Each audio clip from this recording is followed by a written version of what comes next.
ازمه اداره النادي الاهلي واداره نادي الزمالك؟ هو المصطلح الدارج اليومين اللي فاتوا انه في تعصب جماهيري. لا، احنا ما عندناش تعصب جماهيري، احنا عندنا تعصب ادارات. اداره الاهلي، اداره الزمالك تطلع بتطلع على الهوا تهين اداره النادي الاهلي.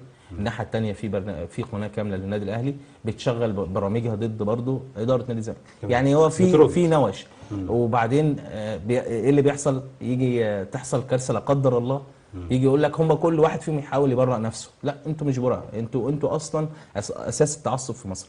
يعني ايه مثلا شاب يسمع في تراشق بالالفاظ بين اداره الناديين وهيسكت؟ النادي الاهلي حب ان هو بعد ما رد اعلاميا، حب ان هو يخش في السكه القانونيه، انه يشتكي النادي الاهلي نادي الزمالك في 9 منصات. انا سمعت النهارده اشتكاهم في ديوان رئاسه الجمهوريه، مجلس النواب، وزاره الشباب، وزاره الداخليه، في اكثر من منصه. ففي مشاكل كبيره جدا. انا بتمنى منهم ان هم يهدوا. انتوا مش بتمثلوا نفسكم، انتوا بتمثلوا جماهير هي مصر طبعا. يعني الاهلي والزمالك هم مصر طبعا. فانت بتمثل مصر كلها. فريد تهدوا شويه. انتوا معلش، انتوا اكبر ناديين في مصر، اكبر ناديين في الوطن العربي، اكبر ناديين في افريقيا. فاحنا عايزين شكل، يعني يا ريت تتعلموا من الانديه اللي هي الدول اللي جنبينا، او الدول الشقيقه، او الدول المجاوره، او اي دول في العالم. ما بيحصلش الكلام ده غير في مصر. تمام. انه الادارات تشتم في بعضها كده ما بيحصلش غير في مصر. تمام.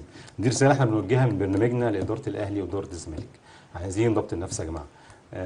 الموضوع بيأثر جامد جدا على الجماهير، بيعمل شحن بين الجمهور، بيعمل مشاكل كتيره. وبنشوف صفحات الفيسبوك والصفحات على السوشيال ميديا كلها تراشق، كلها كلام، وكلها مشاكل. نتمنى الناس تهدى، نتمنى نفكر في منتخبنا. الايام الجايه ان شاء الله تكون احسن باذن الله.